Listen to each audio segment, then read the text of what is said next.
Preferably when you are coming to DC office, please try to come in 2 weeks. It is convenient. Next step ಅಲ್ಲಿ ಈ ಹಿಂದ್ಗಡೆ ನಾವು demolish ಮಾಡ್ತಾ ಇದ್ದೀವಿ. ಆವಾಗ CP ಸಾಹೇಬರು ಈ ರೋಡ್ ಅಲ್ಲಿ ಫುಲ್ ಈ ಏರಿಯಾನು ಡೆಸಿಗ್ನೇಟೆಡ್ ಪಾರ್ಕಿಂಗ್ ಮಾಡಿ ಕೊಡ್ತಾರೆ. ಅದರೊಳಗಡೆ ನಾನು ನನ್ನ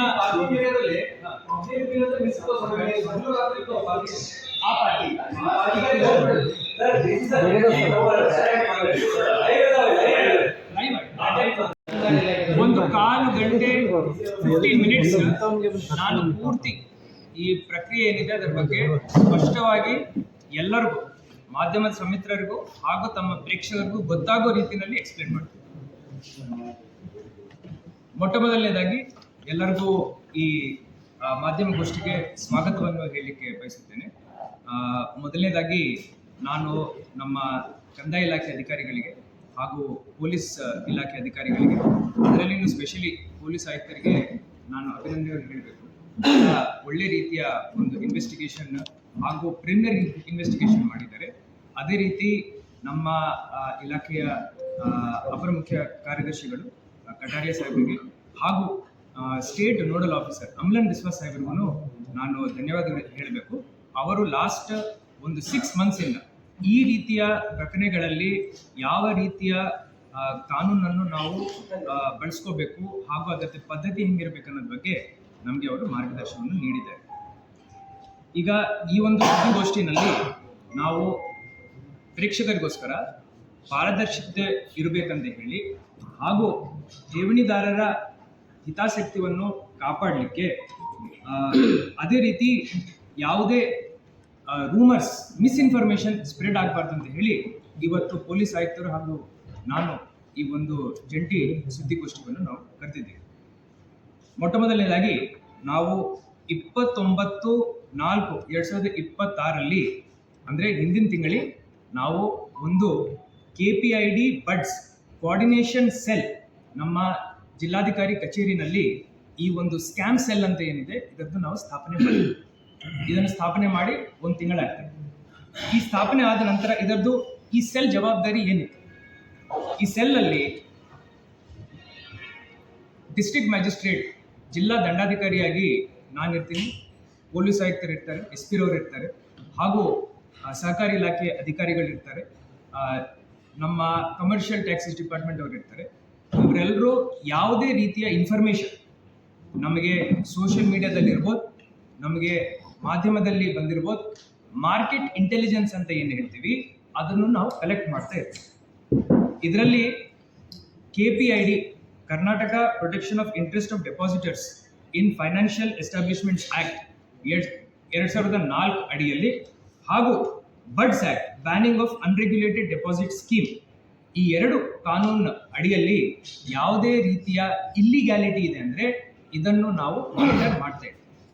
ಇದೇ ರೀತಿಯ ಒಂದು ಸೆಟಪ್ ನಮ್ಮ ಪೊಲೀಸ್ ಇಲಾಖೆಯಲ್ಲಿ ಮಾನ್ಯ ಪೊಲೀಸ್ ಆಯುಕ್ತರ ಹತ್ರ ಹಾಗೂ SP ರವರ ಹತ್ರನೂ ಇದೆ. ಈ ಎಲ್ಲ ಕೋಆರ್ಡಿನೇಷನ್ ಮಾಡಿಕೊಂಡು ಲಾಸ್ಟ್ ಒಂದು 2 ತಿಂಗಳಿಂದ ಇದರದ್ದು ಇನ್ವೆಸ್ಟಿಗೇಷನ್ ಆಗಿ 1 ತಿಂಗಳಿಂದ ಇದರ ಮೇಲೆ ಬಹಳ ಸೂಕ್ಷ್ಮತೆಯಿಂದ ನಾವು ಎಂಕ್ವೈರಿ ಮಾಡಿ ಒಂದು ಹಂತಕ್ಕೆ ಬಂದ ನಂತರ ನಾವು ಕಾನೂನಾತ್ಮಕ ಕ್ರಮವನ್ನು ವಹಿಸಿದ್ವಿ. ಇದರಲ್ಲಿ ನಮಗೆ ಪ್ರೈಮಾ ಫೇಸಿ ಮಾರ್ಕೆಟ್ ಇಂಟೆಲಿಜೆನ್ಸ್ ರಿಪೋರ್ಟ್ ಮುಖಾಂತರ ಏನು ಇನ್ಫಾರ್ಮೇಷನ್ ಬಂದಿದೆ, ಅದಲ್ಲದೆ ಮಾನ್ಯ ಪೊಲೀಸ್ ಆಯುಕ್ತರವರು ಬಹಳ ಡೀಟೇಲ್ಡ್ ಆಗಿ ಒಂದು ರಿಪೋರ್ಟನ್ನು ನನಗೆ ಸಲ್ಲಿಸಿದೆ. ಆ ರಿಪೋರ್ಟಲ್ಲಿ ಶಿವಮ್ ಅಸೋಸಿಯೇಟ್ಸ್ ಅಕ್ಯುಮೆನ್ ಅಂತನೂ ಅದರದ್ದು ಅಲಿಯಾಸ್ ಇದೆ. ಈ ಸಂಸ್ಥೆ ಮುಖಾಂತರ ಅನ್ರೆಗ್ಯುಲೇಟೆಡ್ ಯಾವುದೇ ಸೆಬಿ ಡೈರೆಕ್ಟಿವ್ಸ್, RBI ಡೈರೆಕ್ಟಿವ್ಸ್ ಹಾಗೂ ಯಾವುದೇ ಕೋಆಪರೇಟಿವ್ ಡಿಪಾರ್ಟ್ಮೆಂಟ್ ಡೈರೆಕ್ಟಿವ್ಸ್ ಫಾಲೋ ಮಾಡದೆ ಅವರು ಅನಾಥರೈಸ್ಡ್ ಠೇವಣಿಗಳನ್ನು ಕಲೆಕ್ಟ್ ಮಾಡಿ ಎಕ್ಸಾರ್ಬಿಟೆಂಟ್ ರೇಟ್ ಆಫ್ ಇಂಟ್ರೆಸ್ಟ್ ನಾನು ಕೊಡ್ತೀನಂತ ಅಡ್ವರ್ಟೈಸ್ಮೆಂಟ್ಸ್ನು ಪ್ರಕಟಣೆ ಮಾಡಿ ಸರಿಸುಮಾರು ಪ್ರೈಮಾ ಫೇಸಿ ನಮಗೆ 35,000 ಜನರನ್ನು ಈ ಒಂದು ಸ್ಕೀಮಲ್ಲಿ ಅವರು ಅಳವಡಿಸ್ಕೊಂಡಿದ್ದಾರೆ ಅಂತ ಹೇಳಿ ಪ್ರೈಮಾ ಫೇಸಿ ಗೊತ್ತಾಯಿತು. ಅದರಂತೆ ಪೊಲೀಸ್ ರಿಪೋರ್ಟ್ನು ಆಧಾರದಲ್ಲಿ ಇಟ್ಕೊಂಡು ಹಾಗೂ ನಾವು ಮಾರ್ಕೆಟ್ ಇಂಟೆಲಿಜೆನ್ಸ್ನು ಆಧಾರದಲ್ಲಿ ಇಟ್ಕೊಂಡು ಪ್ರಿಲಿಮಿನರಿ ಎಂಕ್ವೈರಿ ನಾವು ಅಸಿಸ್ಟೆಂಟ್ ರಿಜಿಸ್ಟ್ರಾರ್ ಆಫ್ ಕೋಆಪರೇಟಿವ್ ಸೊಸೈಟೀಸ್ಗೆ ನಾನು ಆದೇಶವನ್ನು ಮಾಡಿದೆ. ಇವರ ಜವಾಬ್ದಾರಿ ಏನಿತ್ತಂದ್ರೆ, assistant registrar of cooperative societies ಅವರು ಒಂದು ಜನರಲ್ ಎಂಕ್ವೈರಿ ಮಾಡಬೇಕು. ಈ ಒಂದು ಎಂಟಿಟಿ ಸಂಸ್ಥೆ ಏನಿದೆ ಇದರದ್ದು ಲೀಗ್ಯಾಲಿಟಿನೂ ಅವರು ಚೆಕ್ ಮಾಡಬೇಕು. ಲೀಗ್ಯಾಲಿಟಿನ ಅಲ್ಲದೆ ಯಾವ ರೀತಿಯ ಫೈನಾನ್ಷಿಯಲ್ ಆಪರೇಷನ್ ಇವರು ನಡೆಸ್ತಾ ಇದ್ದಾರೆ ಅದರ ಬಗ್ಗೆ ಅವರು ಪತ್ತೆ ಹಚ್ಚಬೇಕು. ರೆಗ್ಯುಲೇಷನ್ಸ್ ಅವರು ಫಾಲೋ ಮಾಡ್ತಾ ಇದ್ದಾರಾ ಇಲ್ಲ ಅನ್ನೋದ್ರ ಬಗ್ಗೆ ಅವರು ಎಂಕ್ವೈರಿವನ್ನು ನಡೆಸಬೇಕು. ಠೇವಣಿಯನ್ನು ಹೆಂಗೆ ಮೊಬಿಲೈಸ್ ಮಾಡ್ತಾ ಇದ್ದಾರೆ ಅದರದ್ದು ಮೆಥಡಾಲಜಿಯನ್ನು ಅವರು ಪತ್ತೆ ಮಾಡಬೇಕು. ಹಾಗೂ ಕೋಆಪರೇಟಿವ್ ಡಿಪಾರ್ಟ್ಮೆಂಟ್ ಹಾಗೂ ಫೈನಾನ್ಷಿಯಲ್ ರೆಗ್ಯುಲೇಷನ್ ಲಾಸ್ ಏನಾದರೂ ಉಲ್ಲಂಘನೆ ಮಾಡ್ತಾ ಇದ್ದಾರಾ ಇದರ ಬಗ್ಗೆ ಅವರು ತನಿಖೆ ಮಾಡಬೇಕು. Assistant registrar of cooperative societies ARCS ಅವರು ನಮ್ಮ ಆದೇಶದಂತೆ ಅವರು 4 ಸ್ಥಳಗಳಲ್ಲಿ ಪರಿಶೀಲನೆ ಮಾಡಿ ಅದಾದ ನಂತರ ಒಂದು ಸುದೀರ್ಘವಾದಂಥ ವರದಿಯನ್ನು ಅವರು ನಮಗೆ ನೀಡ್ತಾರೆ. ಈ 4 ಸ್ಥಳಗಳಿಗೆ ಭೇಟಿ ಮಾಡಿದ ನಂತರ there is a prima facie evidence that irregularities taking place ಅಂತ ಹೇಳಿ ಅವರಿಗೆ ಕಾನೂನಲ್ಲಿ ಕಾಗ್ನಿಸೆನ್ಸ್ ಬರುತ್ತೆ. ಕಾಗ್ನಿಸೆನ್ಸ್ ಬಂದ ತಕ್ಷಣ ಅವರು ಪೊಲೀಸ್ ಆಯುಕ್ತರ ಹತ್ರ ಹೋಗಿ ಮಾಲಮಾರುತಿ ಸ್ಟೇಷನ್ನಲ್ಲಿ ಒಂದು FIR ಅನ್ನು ನೀಡ್ತಾರೆ. FIR ಅಲ್ಲಿ ಯಾವ ಕಾನೂನುಗಳನ್ನು ಅವರು ಅಲ್ಲಿ ಬಳಸ್ತಾರಂದ್ರೆ KPID ಆಕ್ಟ್ ಅಲ್ಲಿ ಸೆಕ್ಷನ್ 9 ಹಾಗೂ ಬರ್ಡ್ಸ್ ಆಕ್ಟ್ ಅಲ್ಲಿ section 21 sub class 1 and sub class 2. FIR ಆದ ನಂತರ ನಿನ್ನೆ ಏನು ಪೊಲೀಸ್ ಆಕ್ಷನ್ ಆಗಿದೆ ಅದರ ಬಗ್ಗೆ ಸ್ಪಷ್ಟವಾಗಿ ನಮ್ಮ ಪೊಲೀಸ್ ಆಯುಕ್ತರು ತಮಗೆ ತಿಳಿಸ್ತಾರೆ. 2ನೇ ಭಾಗ ಇನ್ವೆಸ್ಟಿಗೇಷನ್ ನಾವು ಏನು ಮಾಡಿದ್ದೀವಿ ಅಂದರೆ, detailed enquiry to be conducted under KPID act section 3(1) and 3(2) ಅಂತ ಹೇಳಿ ಜಿಲ್ಲಾಧಿಕಾರಿಯಾಗಿ ನಾನು ಆದೇಶವನ್ನು ಹೊರಡಿಸಿದೆ. ಈ ಆದೇಶದಲ್ಲಿ ನಾನು ಉಪವಿಭಾಗಾಧಿಕಾರಿ ಅಸಿಸ್ಟೆಂಟ್ ಕಮಿಷನರ್ ಬೆಳಗಾವಿ ಅವರಿಗೆ ಆದೇಶವನ್ನು ಮಾಡ್ತೀನಿ. ಇವರು ನಮ್ಮ ಸೆಲ್ಲಲ್ಲಿರುವಂಥ ಮಾರ್ಕೆಟ್ ಇಂಟೆಲಿಜೆನ್ಸ್ ರಿಪೋರ್ಟ್ ಹಾಗೆ ಪೊಲೀಸ್ ಆಯುಕ್ತರು ನನಗೆ ನೀಡಿರುವಂಥ ಪೊಲೀಸ್ ರಿಪೋರ್ಟ್ ಹಾಗೂ ಇತರ ಸೋಷಿಯಲ್ ಮೀಡಿಯಾ ಹಾಗೂ ಮಾಧ್ಯಮದ ಏನು ರಿಪೋರ್ಟ್ಸ್ ಬಂದಿದ್ದಾವೆ ಹಾಗೂ ಇವರು ಅಡ್ವರ್ಟೈಸ್ಮೆಂಟ್ಸನ್ನು ನೀಡ್ತಾರೆ. Suspicious advertisements. ನಾನು 36% ನಿಮಗೆ ಇಂಟ್ರೆಸ್ಟ್ ರೇಟ್ ಕೊಡ್ತೀನಿ ಹಾಗೂ ನೀವು ನನಗೆ ಮಿನಿಮಮ್ 1 lakh ರೂಪಾಯಿ ಡೆಪಾಸಿಟ್ ಕೊಡಬೇಕಂತ ಹೇಳಿ ಅಡ್ವರ್ಟೈಸ್ಮೆಂಟ್ಸ್ ಕೊಡ್ತಾರೆ. ಆ ಅಡ್ವರ್ಟೈಸ್ಮೆಂಟ್ ಕಾಪೀಸ್ ನಮ್ಮ ಕಡೆ ಇಲ್ಲಿ ಇದಾವೆ. ಪೊಲೀಸ್ ರಿಪೋರ್ಟಲ್ಲಿನೂ ಈ ಅಡ್ವರ್ಟೈಸ್ಮೆಂಟ್ಸ್ ಬಗ್ಗೆ ಮಾನ್ಯ ಪೊಲೀಸ್ ಆಯುಕ್ತರು ಬಹಳ ಸ್ಪಷ್ಟ, ACP ರವರು, ಇನ್ಸ್ಪೆಕ್ಟರ್ ಅವರು, ಅದೇ ರೀತಿ ನಮ್ಮ district registrar for cooperative societies ಅವರೊಂದು ತಂಡ ಮಾಡ್ತಾರೆ. ಇವರು ಹೋಗಿ ಸ್ಥಳ ಪರಿಶೀಲನೆ ಮಾಡ್ತಾರೆ. ಈ ಕಾನೂನು ಅಡಿಯಲ್ಲಿ ಇವರು ಪರಿಶೀಲನೆ ಮಾಡಬೇಕು. ಪರಿಶೀಲನೆ ಮಾಡಿ ಒಂದು ಡೀಟೇಲ್ಡ್ ವರದಿಯನ್ನು ಜಿಲ್ಲಾಧಿಕಾರಿಯಾಗಿ ನನಗೆ ಅವರು ಸಲ್ಲಿಸಬೇಕು. ಸರ್ಚ್ ಮಾಡುವಾಗ ಸುಮಾರು ಡಾಕ್ಯುಮೆಂಟ್ಸ್ ಅವರಿಗೆ ಸಿಕ್ಕಿದ್ದಾವೆ. ಉದಾಹರಣೆಗೆ ಫೈನಾನ್ಷಿಯಲ್ ಟ್ರಾನ್ಸಾಕ್ಷನ್ಸ್, ಠೇವಣಿದಾರರ ಪಟ್ಟಿ ಹಾಗೂ ಅವರಿಗೆ ನಿಮ್ಮ ಕಡೆ ಏನಾದರೂ ರೆಗ್ಯುಲೇಟರಿ ಪರ್ಮಿಷನ್ಸ್ ಇದಾವ ಇಲ್ಲ ಅಂತ ಕೇಳುವಾಗ ಅವರು AC ರವರಿಗೆ ಯಾವುದೇ ರೆಗ್ಯುಲೇಟರಿ ಪರ್ಮಿಷನ್ ಕಾಪೀಸ್, ಲೈಸೆನ್ಸಸ್ ತೋರಿಸಲಿಕ್ಕೆ ಆಗಲ್ಲ. ಇದನ್ನು ಉಪವಿಭಾಗಾಧಿಕಾರಿಗಳು ಒಂದು ಮಹಜರ್ ಡ್ರಾ ಮಾಡ್ತಾರೆ. ಒಂದು ಡೀಟೇಲ್ಡ್ 150 ಪೇಜ್ ರಿಪೋರ್ಟನ್ನು ಬರೆದುಬಿಟ್ಟು ನನಗೆ ಸಲ್ಲಿಸ್ತಾರೆ. ಈಗ ಈ ರಿಪೋರ್ಟ್ ಸಲ್ಲಿಸಿದ ನಂತರ ಕಾನೂನು ಅಡಿಯಲ್ಲಿ ಜಿಲ್ಲಾಧಿಕಾರಿಯಾಗಿ ನಾನು revenue secretary as per KPID act ನಾನು ಸೆಕ್ರೆಟರಿ ಆಫ್ ರೆವೆನ್ಯೂ ಡಿಪಾರ್ಟ್ಮೆಂಟ್ಗೆ ಇಮಿಡಿಯೇಟ್ಲಿ ತಿಳಿಸ್ಬೇಕಾಗ್ತದೆ. ಅವರು ನಿನ್ನೆ ನಮ್ಮ ಅಸಿಸ್ಟೆಂಟ್ ಕಮಿಷನರ್ ಅವರು ನಿನ್ನೆ ನನಗೆ ವರದಿ ಸಲ್ಲಿಸಿದ್ದಾರೆ. ನಾನು 2 ತಾಸು ಆ ವರದಿಯನ್ನು ಓದಿ ಅದರಲ್ಲಿ ಇರುವಂಥ ನ್ಯೂನತೆಗಳನ್ನು ನಾನು ವೆರಿಫೈ ಮಾಡಿಕೊಂಡು ನಿನ್ನೆ ರಾತ್ರಿ ಸರ್ಕಾರಕ್ಕೆ ಆ ವರದಿಯನ್ನು ಸಲ್ಲಿಸಿದೆ. ಸರ್ಕಾರ ಹಂತದಲ್ಲಿ ಈಗ ಆಗೋ ಕೆಲಸ ಏನಂದರೆ, ನಮ್ಮ ಅಪರ ಮುಖ್ಯ ಕಾರ್ಯದರ್ಶಿಗಳು, ಕಂದಾಯ ಇಲಾಖೆಯವರು ಸ್ಟೇಟ್ ನೋಡಲ್ ಆಫೀಸರ್ಗೆ ಕಾಂಪಿಟೆಂಟ್ ಅಥಾರಿಟಿಗೆ ಅವರು ನೇಮಕ ಮಾಡ್ತಾರೆ. Competent authority has all the powers to seize movable immovable properties, freeze bank accounts, and also take action by taking the concurrence of special court. ಒಂದು ಸ್ಪೆಷಲ್ ಕೋರ್ಟ್ ಈ ಆಕ್ಟ್ ಅಡಿಯಲ್ಲಿ ರಚನೆ ಮಾಡಲಾಗಿದೆ. ಇದರಲ್ಲಿ ಪ್ರೈಮಾ ಫೇಸಿ 35,000 ಜನ ಅಂತ ನಾವು ಏನು ಹೇಳ್ತಾ ಇದ್ವಿ, ಪ್ರತಿಯೊಬ್ಬರಿಂದ ಇವರ ಅಡ್ವರ್ಟೈಸ್ಮೆಂಟ್ ಪ್ರಕಾರ ಮಿನಿಮಮ್ ನನಗೆ 1 ಲಕ್ಷ ತಾವು ಹ್ಯಾಂಡ್ ಲೋನ್ ಕೊಡಬೇಕು, ಠೇವಣಿ ಇಡಬೇಕಂತ ಹೇಳಿ ಏನು ಹೇಳ್ತಾರೆ,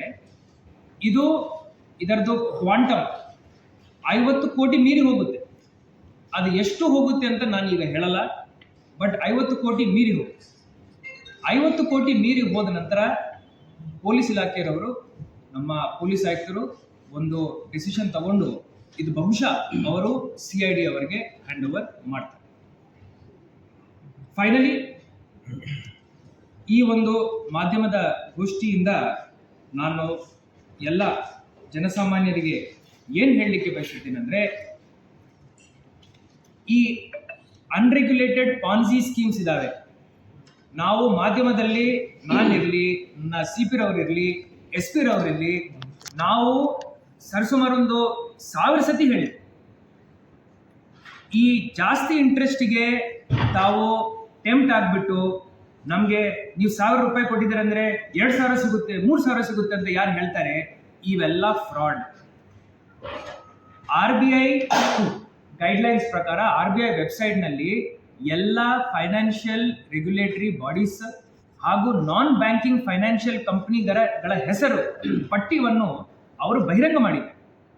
ಅಲ್ಲಿ ಹೋಗಿ ಆ ಪಟ್ಟಿನಲ್ಲಿ ಅವರು ಇದಾರಾ ಇಲ್ಲನ ಅಂತ ಚೆಕ್ ಮಾಡಿಕೊಂಡು ಆವಾಗ ಇನ್ವೆಸ್ಟ್ ಮಾಡೋದು ತಪ್ಪಲ್ಲ, ಬಟ್ ಈ ರೀತಿಯ ಯಾವುದೇ ರೆಗ್ಯುಲೇಟರಿ ಫ್ರೇಮ್ವರ್ಕ್ ಅಲ್ಲಿ ಬರಲಾರ್ದ ಸಂಸ್ಥೆಗಳಲ್ಲಿ ಅವರು ಇನ್ವೆಸ್ಟ್ ಮಾಡೋದು ಬಹಳ ತಪ್ಪು, ಅದು ಇಲ್ಲಿಗಲ್. ಫೈನಲಿ ಈಗ ನಾವು KPID ಸೆಲ್, ಬಡ್ ಸೆಲ್ ಅಂತ ಏನು ಮಾಡಿದ್ದೀವಿ, ಇದನ್ನು ನಾವು ಬಹಳ ಸ್ಟ್ರೆಂಥನ್ ಮಾಡಿ ಹಿಂದಿನ 2 ತಿಂಗಳಲ್ಲಿ ನಮ್ಮ ಬೆಳಗಾವಿನಲ್ಲೇ 1 ವರ್ಷದಿಂದ ಸುಮಾರು ಈ ಥರ ಕೇಸಸ್ ಪತ್ತೆ ಆಗ್ತಾ ಇದ್ದಾವೆ. ನಮ್ಮ ಮಾಧ್ಯಮ ಸಮಿತ್ರರು ತಾವು ಹೇಳಿದೆ, ನನಗೂ ನನ್ನ CP ರವರಿಗೂ ತಾವು ಹೇಳಿದೆ ದ್ಯಾಟ್ ಇದನ್ನು ಹೆಂಗೆ ರೆಗ್ಯುಲೇಟ್ ಮಾಡ್ತೀರ. ಇವತ್ತು ಈ ಕಾನೂನನ್ನು ನಾವು ಉಪಯೋಗ ಮಾಡಿದ್ದೀವಿ. ಕಾನೂನಲ್ಲಿ ನನಗೆ ಹಾಗೂ ನನ್ನ ಅಧಿಕಾರಿಗಳಿಗೆ ಬಹಳಷ್ಟು ಅಧಿಕಾರವನ್ನು ಸರ್ಕಾರ ನೀಡಿದೆ. ಅದರಂತೆ ನಾವು ಈ ಕ್ರಮವನ್ನು ವಹಿಸಿದ್ದೀವಿ. ಈಗ ಮುಂದಿನ ಪೊಲೀಸ್ ಆ್ಯಕ್ಷನ್ ಏನಾಗುತ್ತೆ, ಅವರು ಯಾವ ರೀತಿ ಸೀಜರ್ ಮಾಡ್ತಾರೆ ಆ್ಯಂಡ್ ಆ ಸೀಜರ್ ಆದ ನಂತರ ಅವರ ಪ್ರಕ್ರಿಯೆ ಏನಿರುತ್ತೆ ಅದರ ಬಗ್ಗೆ ಪೊಲೀಸ್ ಆಯುಕ್ತರು ಮಾತಾಡ್ತಾರೆ. ಏನಾದರೂ ಪ್ರಶ್ನೆ ಇದೆ ಅಂದರೆ ಸ್ಪೆಷಲ್ ಕೋರ್ಟ್ ಏನು ಮಾಡಿದ್ದಾರೆ ಸರ್? 36,000 ಈಗ ಪ್ರೈಮಾ ಫೇಸಿ ಠೇವಣಿ ಮೊತ್ತವನ್ನು ಪತ್ತೆ ಮಾಡಲಿಕ್ಕೆ ಸೀಜರ್ ಹಾಗೂ ಪ್ರಿಲಿಮಿನರಿ ಇನ್ವೆಸ್ಟಿಗೇಷನ್ ಆಗ್ತದೆ. ಇದಕ್ಕೆ ಮೂಲ FIR ಬುಕ್ ಮಾಡಲಾಗಿದೆ. ಈಗ ಪ್ರಿಲಿಮಿನರಿ ಇನ್ವೆಸ್ಟಿಗೇಷನ್ ಅವರು ಮಾಡ್ತಾ ಇದ್ದಾರೆ. ಬಟ್ ನಾನು ಇಷ್ಟು ಹೇಳ್ತೀನಿ, ನಮಗೆ ಸುಮಾರು ಬಾಂಡ್ ಅಂದರೆ 50 ಕೋಟಿ ಮೀರಿದೆ. ನಾನು ಇಷ್ಟು ಅಷ್ಟಂತ ಹೇಳಲ್ಲ. ನಾನು ಹೇಳ್ತಾ ಇದ್ದೀನಿ ಅಂದರೆ, ಇದರ ಮೇಲೆ ಯಾವುದೇ ಫೈನಾನ್ಷಿಯಲ್ ಫ್ರಾಡ್ ಆಗಿದೆ ಅಂದರೆ ಇದು ಸೀರಿಯಸ್ ಫೈನಾನ್ಸ್ ಇಲಾಖೆಯಿಂದ ಹಾಗೂ CID ದಿಂದ ಇನ್ವೆಸ್ಟಿಗೇಷನ್. ಪ್ರೈಮಾ ಫೇಸಿ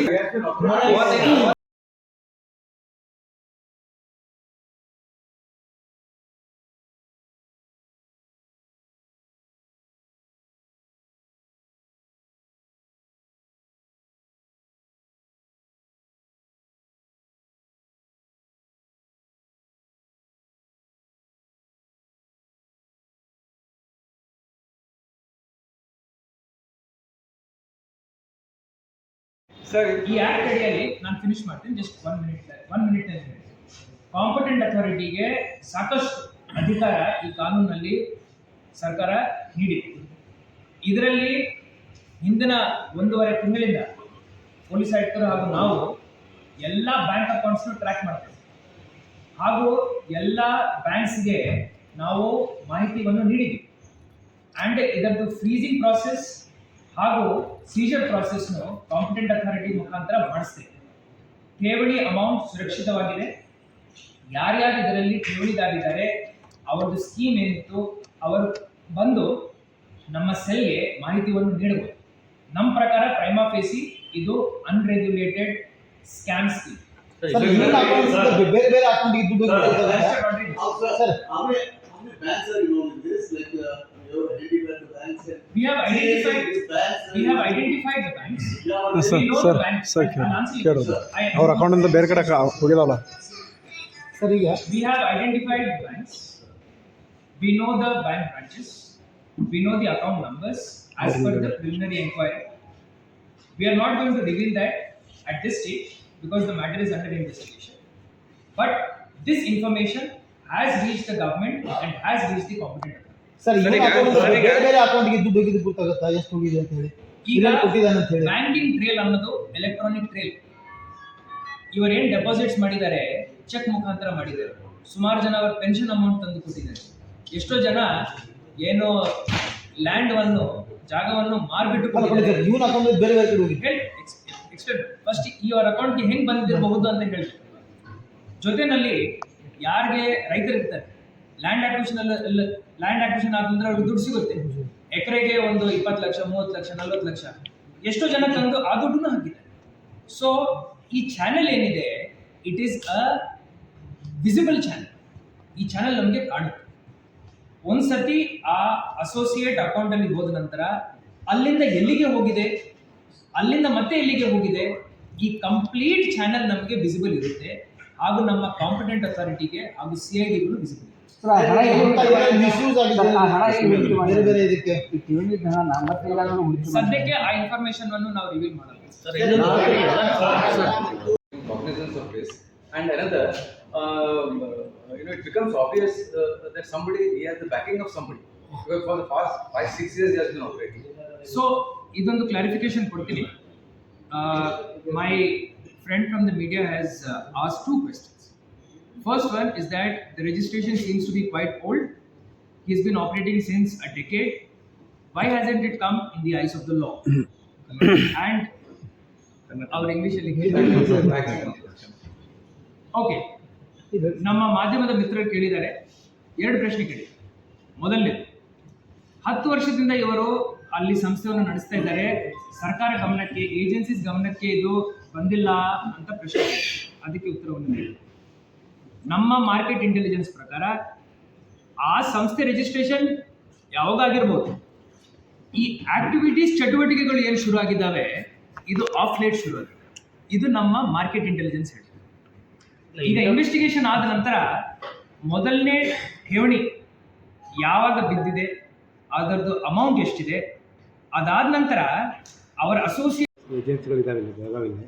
ಕೇವಲ ಇದು ಒಂದೇ ಯಾಕೆ, ಅದನ್ನು ಎಟ್ ಎ ಟೈಮಲ್ಲಿ ತನಿಖೆ ಮಾಡ್ಬೋದಿತ್ತಲ್ಲ. ನಮ್ಮ ಆತ ಎಸ್ಕೇಪ್ ಆಗಿ ಅವಕಾಶ ಕೊಟ್ಕೊಡೋದಕ್ಕೆ ಅವಕಾಶ ನಮ್ಮ ಇದೆ. ಸೆಲ್ಲಲ್ಲಿ ನಾವು ಈಗ ಏನೇನು ಇನ್ವೆಸ್ಟಿಗೇಟ್ ಮಾಡ್ತಾ ಇದ್ದೀವಿ ತಮಗೆ ಹೇಳಲ್ಲ. ಬಟ್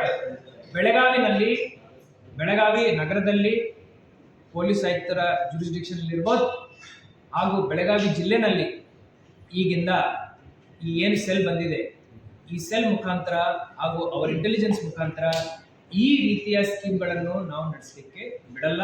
ಜೊತೆಯಲ್ಲಿ ಯಾವುದು ಸ್ವಲ್ಪ ದೊಡ್ಡ ಮಟ್ಟದ ಇಶ್ಯೂ ಇರುತ್ತೆ 5%. ಅದನ್ನು ನಾವು ಫಸ್ಟ್ ಟ್ಯಾಕಲ್ ಮಾಡಿ. 5%. ಒಂದು ಬಹಿರಂಗ ಆಗಿದೆ ಅಂದ್ರೆ ಮಿಕ್ಕಿದ ಯಾರು ಓಡಿ ಹೋಗ್ಬಾರ್ದು, ಅವ್ರ ಮೇಲೆ ನಿಗಾ ಇಟ್ಟು. Yes. ಸೊ ಈ ಆಕ್ಟ್ ಅಡಿಯಲ್ಲಿ ನಾನು ಫಿನಿಶ್ ಮಾಡ್ತೀನಿ, ಜಸ್ಟ್ 1 ಮಿನಿಟ್. ಕಾಂಪಿಟೆಂಟ್ ಅಥಾರಿಟಿಗೆ ಸಾಕಷ್ಟು ಅಧಿಕಾರ ಈ ಕಾನೂನಲ್ಲಿ ಸರ್ಕಾರ ನೀಡಿದೆ. ಇದರಲ್ಲಿ ಹಿಂದಿನ 1.5 ತಿಂಗಳಿಂದ ಪೊಲೀಸ್ ಆಯುಕ್ತರು ಹಾಗೂ ನಾವು ಎಲ್ಲ ಬ್ಯಾಂಕ್ ಅಕೌಂಟ್ಸ್ನ ಟ್ರ್ಯಾಕ್ ಮಾಡ್ತೇವೆ ಹಾಗೂ ಎಲ್ಲ ಬ್ಯಾಂಕ್ಸ್ಗೆ ನಾವು ಮಾಹಿತಿಯನ್ನು ನೀಡಿದ್ದೀವಿ ಆ್ಯಂಡ್ ಇದರದ್ದು ಫ್ರೀಸಿಂಗ್ ಪ್ರಾಸೆಸ್ ಹಾಗೂ ಸೀಜರ್ ಪ್ರಾಸೆಸ್ನು ಕಾಂಪಿಟೆಂಟ್ ಅಥಾರಿಟಿ ಮುಖಾಂತರ ಮಾಡಿಸ್ತೇವೆ. ಠೇವಣಿ ಅಮೌಂಟ್ ಸುರಕ್ಷಿತವಾಗಿದೆ. ಯಾರ್ಯಾರು ಇದರಲ್ಲಿ ಠೇವಣಿದಾರಿದ್ದಾರೆ, ಅವರದ್ದು ಸ್ಕೀಮ್ ಏನಿತ್ತು, ಅವರು ಬಂದು ನಮ್ಮ ಸೆಲ್ಗೆ ಮಾಹಿತಿಯನ್ನು ನೀಡಬಹುದು. ನಮ್ಮ ಪ್ರಕಾರ ಪ್ರೈಮಾ ಫೇಸಿ ಇದು ಅನ್ರೆಗ್ಯುಲೇಟೆಡ್ ಸ್ಕ್ಯಾಮ್ ಸ್ಕೀಮ್. ಸರ್ ಇವನ್ ಅಕೌಂಟ್ ಬೇರೆ ಬೇರೆ ಅಕೌಂಟ್ಗೆ ದುಡ್ಡು ಹೋಗಿರೋದು Also, Sir. how many banks are involved in this? Like you have identified the banks and We have identified these banks. the banks. Yeah, sir We know sir the banks. Sir I'll answer you. ಕೇಳೋದು I- ಅವ್ರ ಅಕೌಂಟಿಂದ ಬೇರೆ ಕಡೆ ಹೋಗಿಲ್ಲಲ್ಲ.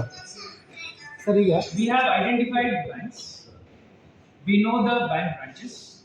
We know the account numbers as per the preliminary inquiry. We are not going to reveal that at this stage because the matter is under investigation.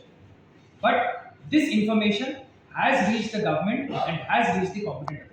Sir even account ಬೇರೆ ಬೇರೆ ಅಕೌಂಟ್ಗೆ ದುಡ್ಡು ಹೋಗಿದ್ದು ಗೊತ್ತಾಗುತ್ತಾ ಎಷ್ಟು ಹೋಗಿದೆ ಅಂತ ಹೇಳಿ ಈಗ ಇದನ್ನ ಕೊಟ್ಟಿದ್ದಾನೆ ಅಂತ ಹೇಳಿ ಬ್ಯಾಂಕಿಂಗ್ ಟ್ರೇಲ್ ಅನ್ನೋದು ಎಲೆಕ್ಟ್ರಾನಿಕ್ ಟ್ರೇಲ್.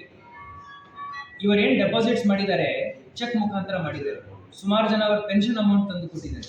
ಎಷ್ಟೋ ಜನ ಏನು ಲ್ಯಾಂಡ್ವನ್ನು ಜಾಗವನ್ನು ಮಾರ್ಬಿಟ್ಟು ಕೊಟ್ಟಿದ್ದಾರೆ. ಸರ್ ಇವನ್ ಅಕೌಂಟ್ ಬೇರೆ ಬೇರೆ ಕಡೆ ಹೋಗಿದೆ ಫಸ್ಟ್ ಇವರ ಅಕೌಂಟ್ಗೆ ಹೆಂಗ್ ಬಂದಿರಬಹುದು ಅಂತ ಹೇಳ್ತಾರೆ.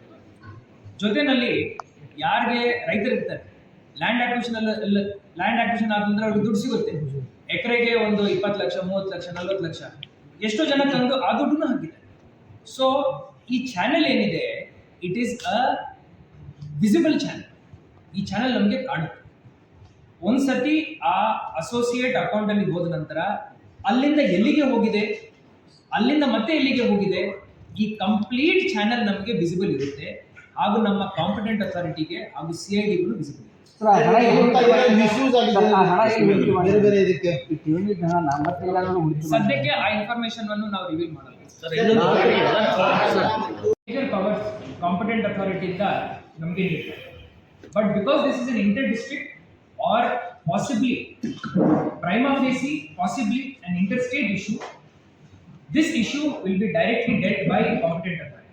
ಬಿಕಾಸ್ ಇದು ಬಹಳಷ್ಟು ಜಿಲ್ಲೆಗಳಲ್ಲಿ ಹಾಗೂ ಅಂತಾರಾಜ್ಯ ಸಮಸ್ಯೆ ಇರ್ಬೋದು ಅಂತ ಪ್ರೈಮಾ ಫೇಸಿ ಗೊತ್ತಾಗಿದೆ. ಅದರಿಂದ ರಾಜ್ಯ ಮಟ್ಟದಲ್ಲೇ ಕಾಂಪಿಟೆಂಟ್ ಅಥಾರಿಟಿಯಿಂದನೇ ಈ ಒಂದು ತನಿಖೆಯನ್ನು ನಡೆಸ್ತಾರೆ.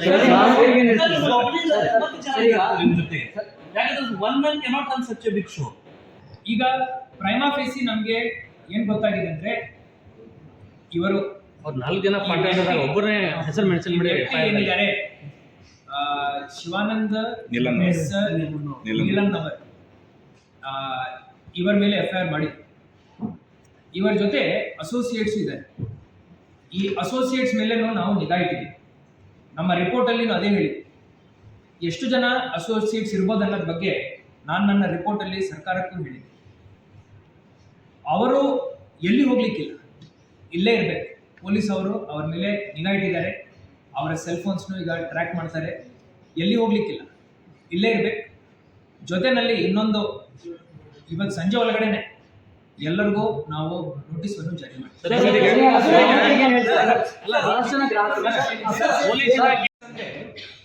ನಾನು ನನ್ನ ಪೊಲೀಸ್ ಆಯುಕ್ತರಿಗೆ ಬಹಳ ಕಾಂಪ್ಲಿಮೆಂಟ್ಸ್ ಹೇಳಿ. ಈಗ ಇದು ಒಳ್ಳೆ ಟೀಮ್. ಬೆಳಗಾವಿಗೆ ನಾವು ಇವರು ಬಹಳ ಒಳ್ಳೆ ಕೆಲಸ ಮಾಡಲಿಕ್ಕೆ ಅವರು ಪ್ರಯಾಸ ಪಡ್ತಾ ಇದ್ದಾರೆ. ನನಗೆ ಬಹಳ ಒಳ್ಳೆ ಸಾಥ್ ಕೊಡ್ತಾ ಇದ್ದಾರೆ. ಸೊ 1.5 ತಿಂಗಳಿಂದ ನಾವು ಎಷ್ಟು ಆಫೀಸರ್ಗಳ ಜೊತೆ ಮೀಟಿಂಗ್ಸ್ ಮಾಡಿದೀವಿ ಅಂತ ನಮಗೆ ಗೊತ್ತು. ಆ ಪ್ರೋಗ್ರಾಮ್ ಮಾಡ್ತಾ ಇದ್ದಾರೆ ಅಂತ ಗೊತ್ತಾದ ನಂತರನೂ ಪ್ರೋಗ್ರಾಮ್ ನಡೀಲಿ ಅಂತ ಹೇಳಿ ನಾವು ಮುಂದುವರಿಸ್ತೀವಿ. ಬಿಕಾಸ್ ನಮ್ಮ ಇನ್ವೆಸ್ಟಿಗೇಷನ್ ನಡೀತಾ ಇತ್ತು. ಬಟ್ ಒಂದು ಪಾಯಿಂಟ್ ಬಂದ ನಂತರ ನಾವು ಆ್ಯಕ್ಷನ್ ತಗೋಬೇಕಾಯಿತು. ನಾವು ಆ್ಯಕ್ಷನ್ ನನ್ನ ಪ್ರಕಾರ ಬಹಳ ಸರಿಯಾದ ಸಮಯದಲ್ಲಿ ತಗೋ.